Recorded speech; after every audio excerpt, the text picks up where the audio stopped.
Dievs mūs aicina kļūt par viņa mācekļiem un priesteriem, un to mēs varam, kad piedzimstam caur Dieva noslēpumu, no Dieva vārda. Tā ir piedzimšana no augšas, no Dieva. Un mums katru dienu ir jāpildās ar Dievu vārdu. Kas to nedara? Tam ar Dievu nav nekā kopīga.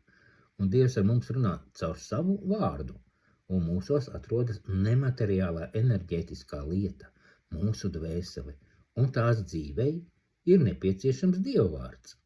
Un mūsu dvēsele ir pierādījums tam, ka mēs esam Dieva radīti. Un Dievs pie cilvēka pieskārās ar savu vārdu.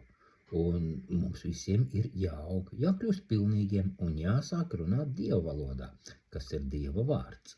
Un tikai cilvēkam ir dots tas, kļūt par priesteriem, sludināt Dieva vārdu, un neviens dzīvnieks to nespēja. Jebkurš vēlas līdzināties Dievam un to pat neapzinās, un Dievs mūsos ir ielicis tiekties pēc viņa.